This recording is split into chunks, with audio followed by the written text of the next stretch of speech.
Hello and welcome to our next lecture. Today we're continuing talking about discrete Fourier transform and developing theory around it.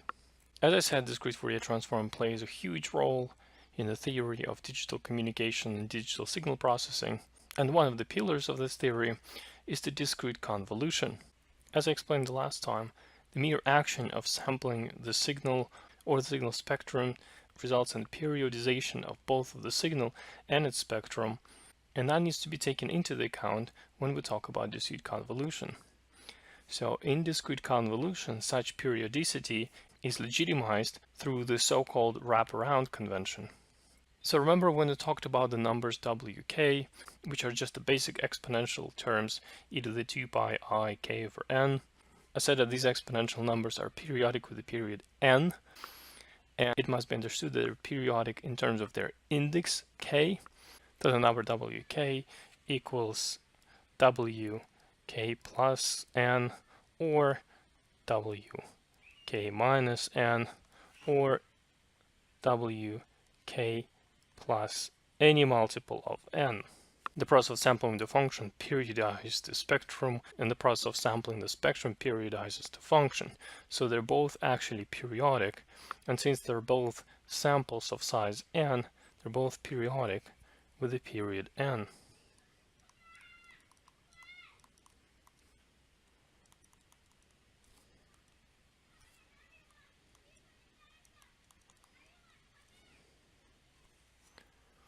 And again, they're periodic as the functions of their index k. Therefore, we can technically say that f itself is also periodic, and f with the index k plus n is the same as f with the index k minus n, or f with the index plus any multiple of n. And this formal periodization of the signal f is what we call the wraparound convention.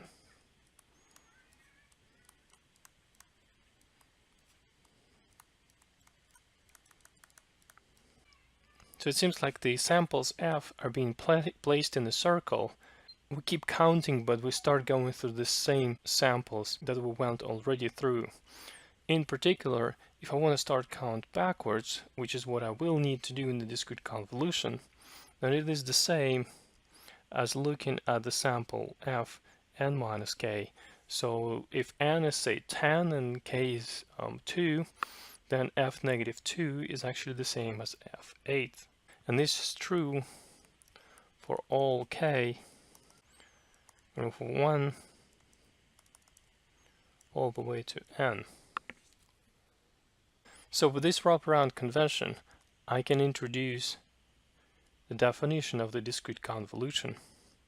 So suppose I have two vectors from Rn over Cn. We define the discrete convolution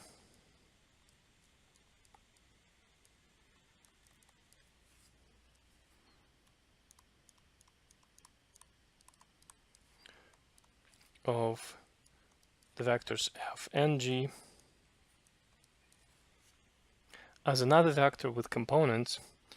I'm going to use this star notation to denote convolution, and that's going to be a vector, and the kth component of this vector is the summation as opposed to integration that we had before. I'm going to count forward in terms of g and backwards in terms of f. So it's going to be f.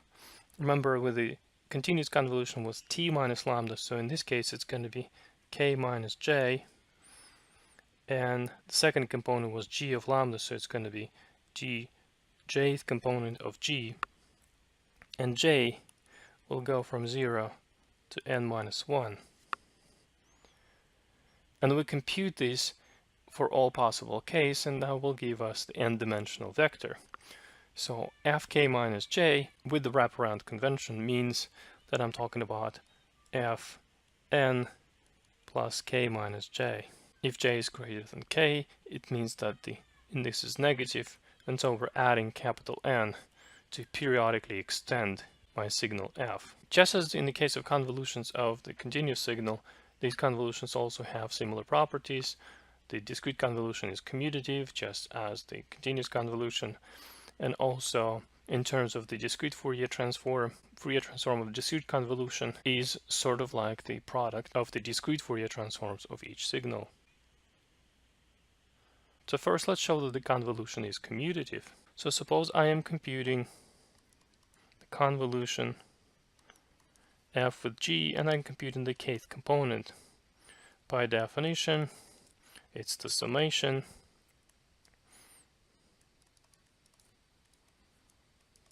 I'm going to reorganize this sum with a change of variables. So I'm going to introduce a variable m that is going to replace the index k minus j. So m is going to be k minus j. And since j started with 0, m will start with k. But as j goes up, m goes down. So in this case, we're kind of counting backwards. So m goes not up to n minus 1, but goes to up to k minus n minus 1, which means it's going to be k minus capital N and plus 1. Since we're replacing the index k minus j, we have to re-express j in terms of m. So if m was k minus j, then j is k minus m, so it's the same as g k minus m. Since both f and g are periodic signals, then it doesn't really matter where we start or where we end, as long as we cover exactly n indices here. So it's going to be the same as the summation as m goes from 0 to n minus 1, f sub m, g sub k minus m, which is, by definition, the convolution of g with f, and that's its kth component. So before we prove the main theorem, which is about the discrete Fourier transform of those convolutions, let's consider a few examples. One is an example of sort of like a delta function for the discrete signals. So suppose I have a signal that has only one component non-zero. It's the very first component and it's equal to 1, and all the other components are 0. So what if I compute the convolution of this with any other signal y from Rn? So the convolution of z with y is going to be the summation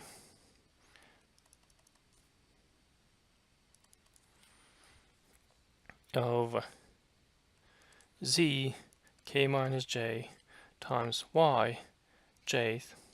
And here we know that all of the z's, except only one of them, are 0. So almost all of the summation terms here will be 0. The only non-zero term will come when z has index 0, which means that when k is j, that's going to be a non-zero term. So this is simply the same as z with the index k minus k times yk. But since z with the index k minus k is exactly 1, that ends up being just yk. And therefore, the convolution of z with y is y. Let's look at another convolution with another special vector, the vector with all ones. So in this case, if I have any other vector y, then the discrete convolution of z k minus j as yj is going to be the summation of all of the elements y multiplied by 1. So it's just going to be the sum of all of the y's. So the convolution of this vector that is just vector of 1s with any other vector is going to be the vector of sums of y. Let me call it ys, and so this convolution is just going to be the vector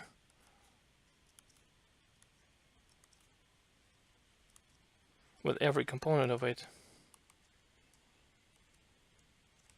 is constant, and it's the sum of the components of y. So in a way, the convolution kind of mixed every single component of y together and made them completely indistinguishable from each other. Another example, I need to compute the discrete convolution of the two signals we looked at in the previous lecture. So let me compute just one component of this convolution. Let me just out of the blue, so there's 8 components, compute the third component of this convolution. I will compute the rest of them with Mathematica, but I just want to show what is involved in computation of those convolutions by hand. So I'm going to take U, compute the convolution with V, and let me take the third component here. So this is going to be the sum, as j goes from 0 to 7, because there's 8 components, and I'm going to take U 3 minus jth times v jth. So this is going to be the summation of the third component here,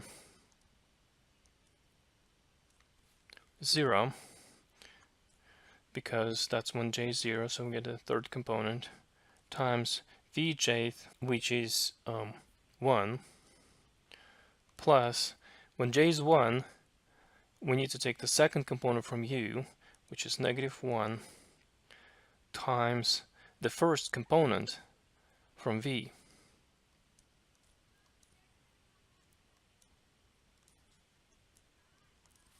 So it's going to be 2. Plus, when j is 2, I need to take the first component, first meaning the component with the index 1. So it's 0 from u, times the second component from v, plus the 0th component from u, which is 1, times the third component from v, which is 4, plus, and let me just write it right here. So now j is 4, which means that we take the u -1, and u -1 means it's the 7th component. So u -1 is the same as u with index 8 minus 1, so it's u 7th, which is 0, times the fourth component, which is 3 of v, plus then j is going to be 5, 3 minus 5 is -2, so it's the sixth component of u, which is -1, times the fifth component from v, which is 2, plus when j is 6, 3 minus 6 is -3, 8 minus 3 is 5, so it's going to be 0, the fifth component from u is 0, times the j is 6, so the sixth component from v is 1, plus the last component of the summation, that's when j is exactly 7. That means I'm taking 3 minus 7 is -4, 8 minus 4 is 4, so I'm taking the fourth component from u, which is 1, times the seventh component from v, which is 0. So quite a lot of zeros right here. So we have 0 plus -2 plus 0 plus 4 plus 0 plus -2 plus 0 plus 0. So it seems like we are getting 0. So this is a vector with 8 components, and the third, meaning the component with the index 3, which is actually the fourth in order of the components of the vector of this convolution. So that component is 0. Well, that's just a coincidence, so let's see what are the other components. So I borrowed the definitions of u and v from my previous notebook, and I computed u and v now. So what I need is I need a way to start counting backwards through those. So if I need a particular component of u, then double brackets will get me that component. So the first component of u is 1. Also, the difficulty here is that Mathematica starts indexing from 1 when we start indexing from 0. So we're going to have a little problem right here. So what is, say, fourth component of u? It's 0, and we try to look at it. 1, 2, 3, 4. The fourth component is 0. The third component is -1. Alright, so what is the negative component? When you give Mathematica a negative index, it counts from the end. Well, I'm not going to use that capability of Mathematica to start counting backwards. So instead, what I'm going to do is I am going to compute the coefficients modulo the length of the vector. So I am going to introduce the quantity double n, which is exactly the length of u. So instead of looking at the kth component, I'm going to look at the modulo of k modulo n. And since the modulo give me 0, so it's not going to go from 1 to 8, it's going to go from 0 to 7. So I need to shift it by 1. It's going to add 1. So this way I can start talking about the 0th component, and that's going to be exactly 1. The first component is the second component order is going to be 0. The second component is going to be -1. The component -2, if I start counting from there, -1, -2 is going to be -1. So the component -2 is going to be -1. Let's try what happens with v. It will be a lot easier to see what's going on with v. So the second component from the back is 1, and this component will have to be 3, exactly. So it seems like I figured out my forward and backward indexing. So I made my vectors periodized, or I forced them to follow the wraparound convention here. So let's compute the convolution. The convolution of these two vectors is a summation of u and v.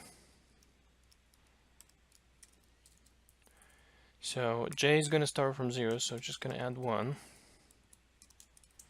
J will go from 0 to capital N. But for u, I'm going to introduce my wraparound convention hack.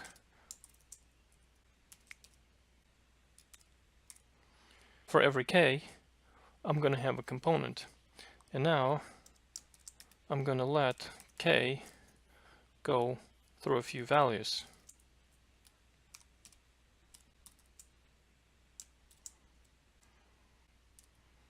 Must mention that j will go from 0 to n-1, and also k will go from 0 to n-1. And it seems like we get all of them zeros. Is that an error, or is that really the result of this convolution? This is just a coincidence that we picked two vectors that have a zero convolution. If I change my vector v a little bit, say make this component -1 and make this component 2, changing v changes the convolution. Let me also introduce a function inside the Mathematica that can do the convolution for us, and it's called list convolve. You have to give it two lists, so I give it list u and a list v, and there are special parameters for the list convolve because it doesn't work like the convolution that we defined. The list convolve only runs through the two lists for as long as the first list fits into the length of the second list. So in order to force it to follow the wraparound convention, I have to give a third component, which is that k-list component right here. And it has to be specially formatted. So the one that follows our definition of convolution is the component 1, 1, or if we just give it a number 1, then it will do exactly what we wanted to do, which is the convolution that we defined. I want to warn you that if you're going to use the list convolve function to compute your convolutions, you have to use that third parameter and you have to set it equal 1. So what does the convolution do for us that gives it such a special place in digital signal analysis? Well, it turns out that if we want to separate a particular frequency from the signal, then we can run a Fourier transform and then zero out all of the frequencies that we don't want a signal to have, and then do the inverse Fourier transform. This operation is computationally very expensive. Instead, we actually can do the convolution with a specially formatted string of numbers, and that will do the frequency separation for us just as well. The reason why it works is this theorem that says that the discrete convolution, when we compute the Fourier transform of it, is the product of the Fourier transforms of two separate signals. So if I have a signal f and g and I compute the discrete convolution of them,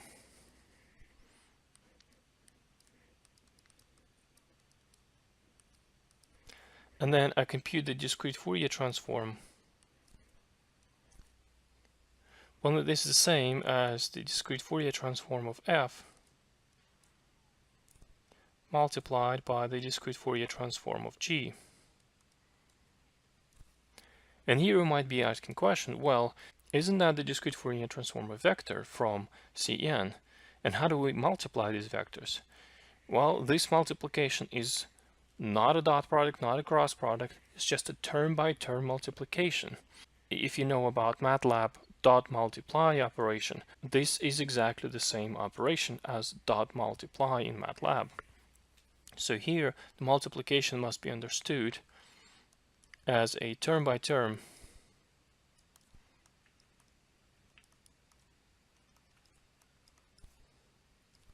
multiplication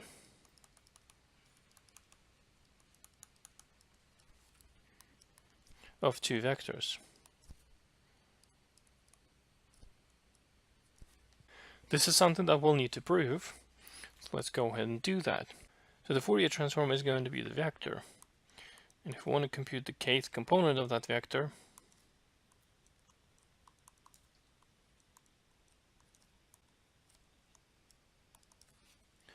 then we need a sum. J goes from 0 to capital N minus 1. I will have to take the jth component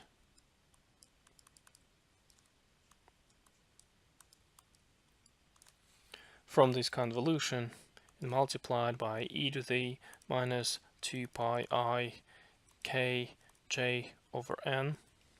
So this is the same as the multiplication as j goes from 0 to n minus 1. The jth component of the convolution is the summation as m goes from 0 to n minus 1, and I'm talking about f of j minus m times g mth, and that summation is multiplied by the number w of minus kj. And this is where the mental gymnastics starts to get really heavy. So I'm going to separate the w number into product of the two numbers.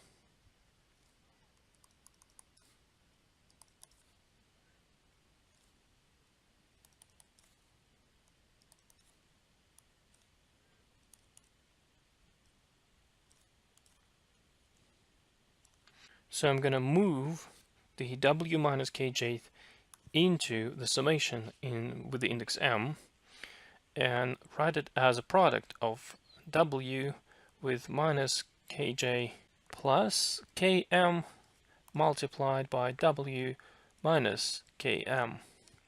We know that the numbers w have that property that the indices add up. So if we add up the indices, we get exactly index minus kj, because the km and the minus km indices cancel each other out. So now I can reorganize the summations a little bit.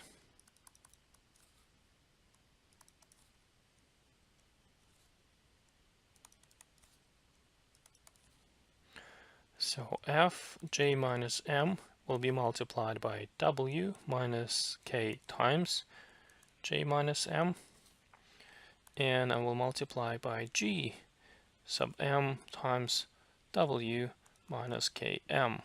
Now I'm going to change the order of summations and make the m summation the outside summation,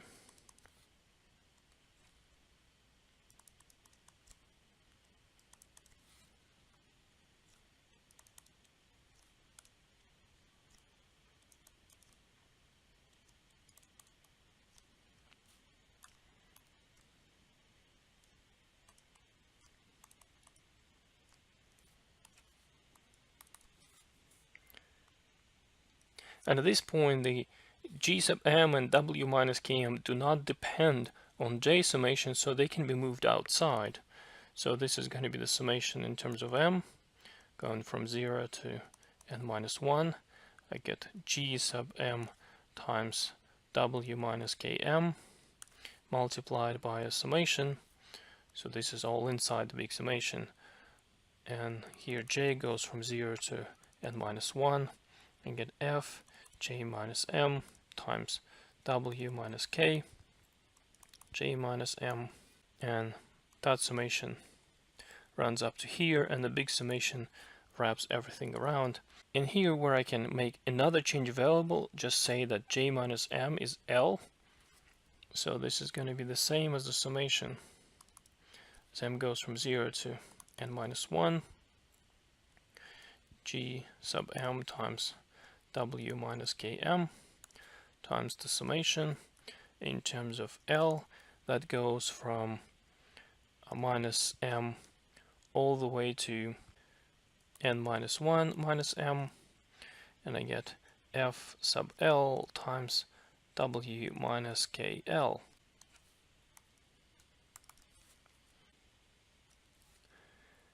And the last step that we're going to do is we're going to say, well, F and W are both periodic, so summing from minus M to n minus 1 minus M is the same as summing from 0 to n minus 1. Because of periodicity, this sum is going to end up being the same. So this is again the same as adding in terms of M from 0 to n minus 1, G sub M times W minus Km times the sum as L goes from 0 to n minus 1, F sub L times W minus KL. Well, the first sum is independent of L, and the second sum is independent of M now, so they can be actually separated into two sums. And the first sum is the Fourier transform of G,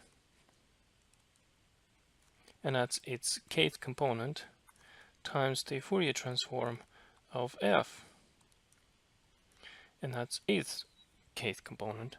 So we just have two components multiplied together, and that proves the theorem. So let's see if that works for the signals we considered so far. So let me go back to the old definition of V. Going back to the old V should change my convolution to exactly 0. At least convolve give us exactly the same result. So let's look at the Fourier transforms of these signals. To redefine the WK, and since we'll be doing the inverse Fourier transforms later, I'll introduce the inverse WK. So U hat and the V hat are now defined. So let me simplify.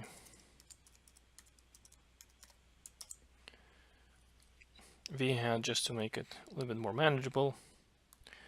So what we have here, we have two Fourier transforms. We have a U hat and V hat, and all we need to do is to multiply them together. So U hat just need to be multiplied by V hat. And the interesting thing you can see is that whenever the U hat is 0, the first two components of it is 0, this is where the V hat is non-zero. And then I have a 0 at exactly the frequency where the U hat has a non-zero component, and then there are non-zero components in V hat, and there's a 0 right where U hat has a non-zero frequency going on. So the product of these Fourier transforms is 0. A mathematical multiplies the list term by term. So in MATLAB you would use the command dot star to multiply two vectors term by term. In Mathematica, term by term multiplication happens automatically. This is just a convention that Mathematica follows. So if I just multiply U hat and V hat, it just multiplies them term by term, which is the standard tensor product of two vectors, and Mathematica is just tailored to do that. So it's no surprise that the inverse Fourier transform of this U hat and this V hat is going to be 0 as well. So let's reintroduce the change that I made in V I changed the 4 to -1, and I changed 0 to 2, that did change the convolution. So let's see if my theorem will give me exactly the same result. So I'm going to recompute v hat. It's a little bit different now. Let's compute the product.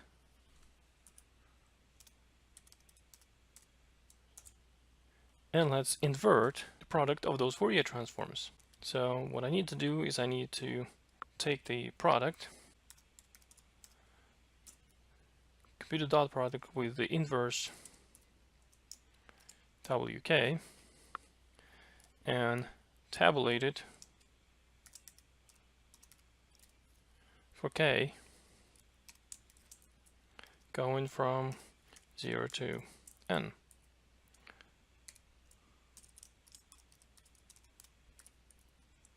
And since this is an inverse Fourier transform, I have to multiply by 1 over n.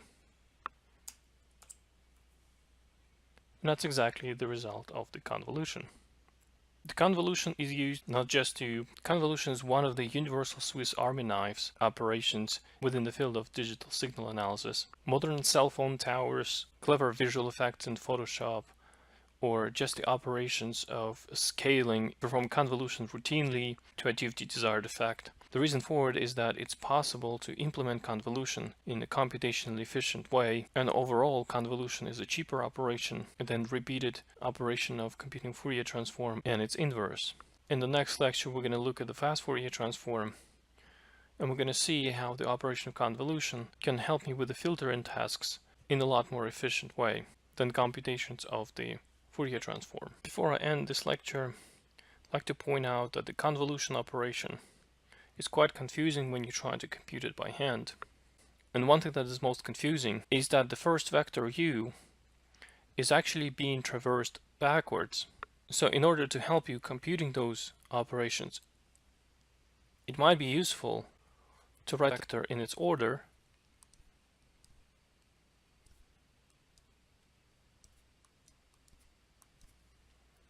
And then since we know that we're computing, in this particular case, we're computing the third element, the 0th element will be multiplied by the third element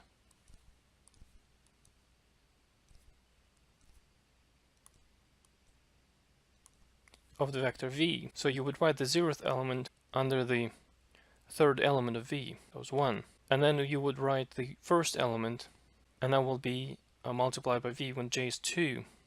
So you would start writing your vector u backwards until you run out of your vector v, and then you wrap around and you keep writing it. So I'm now putting the 1, that's the 4th element, then the 5th element, then the 6th element, then the 7th element. So this is where you started writing your vector u, and then you're going backwards.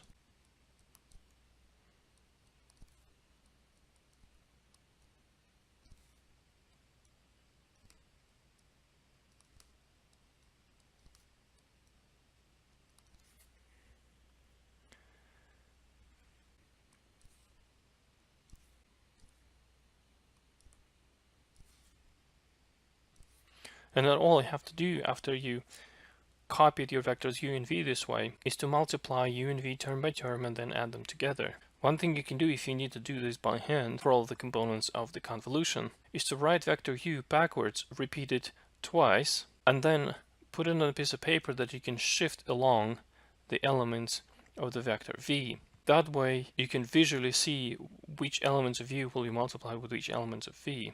So the convolution operation is not the one that comes naturally to us, just like the continuous versions of those convolutions. They were quite confusing too. So for now, this is where we're going to end. I hope you liked today's discussion, and I will see you in our next video.